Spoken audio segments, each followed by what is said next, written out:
Come, come. Gather round, gather round. Yes.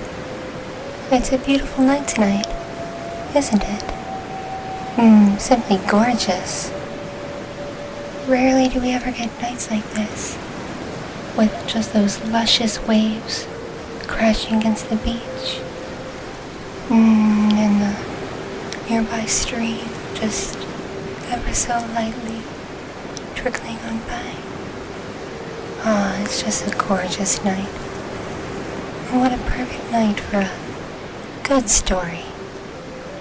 Tell me, my friends, my pod, have you heard the story of the creation of us orca? Us Blackfish? No? You haven't heard the story of the great Natsilane? Well, let me be the first to tell it to you. Come, come, gather around, yes, get close, because this story is best told very, very gently and quietly. So, as you drift off to sleep, you can let the magic flow through you. Yes, yes. Well, it all started a long, long time ago. In a time before there were any killer whales, any orca, there lived a very able sea lion hunter and a highly skilled carver named Natsilane. He was from Kake, and when he took as his wife the daughter of a chief on Duke Island, he decided to live among her people. He was accepted into her family, and because he tried hard to prove himself, he soon had a place of honor as an accomplished hunter and a spear carver.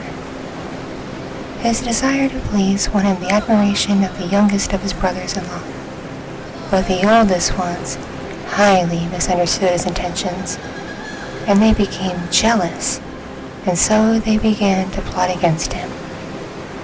The men decided to get even with Natsilane on the day of his big seal hunt. After much preparation, the day of the big hunt arrived, and Natsilane, along with his 4 new brothers, paddled their canoe toward West Devil Rock, out in the open straits. The wind was blowing fiercely, and the waves were high, but Natsilane was determined that the hunt would be a success. When the canoe neared the rocks, he leapt toward shore and plunged his spear into the nearest sea lion before it could wriggle away and escape. Unfortunately, the point broke off, and the sea lion slipped into the water. Even worse yet, Natsilane saw that his brothers, over the fierce objection of the youngest, were paddling away, just abandoning him on the deserted island with no food or weapons. Their betrayal stung him deeply, and after a time, he pulled his cloak up over his head and just fell asleep.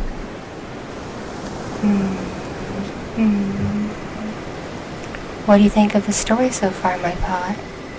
Do you like it? It's a very gentle story, isn't it? Yes. It's a very old one, too. Very ancient. An ancient and forever story. Do you want to know what happens next to our friend, Natsilane? Well, I'll tell it to you. Just drift off and relax, and just listen to my voice. Okay, so where were we?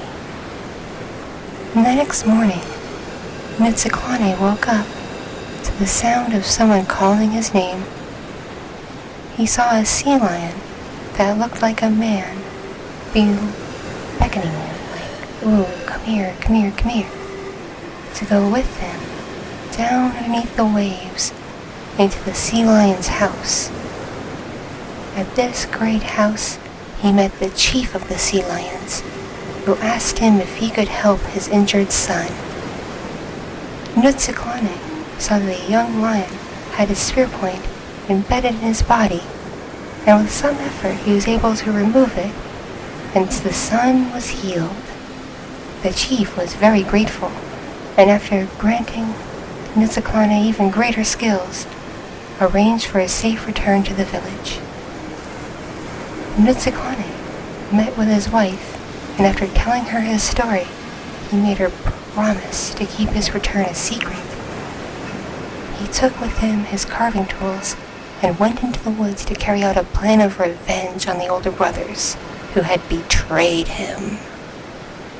Remembering the sea lion chief's promise, he asked him for help and began carving a large blackfish, a killer whale of spruce, the likes of which had never been seen before. After 3 tries and much improvement in his carving skills, he fashioned a whale of yellow cedar, and when launched, it came to life and swam out into sea.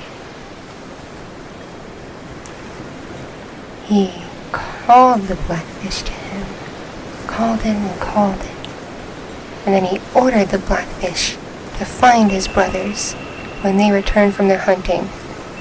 He called for the blackfish to destroy them and their boat, but to spare the youngest brother, the youngest boy.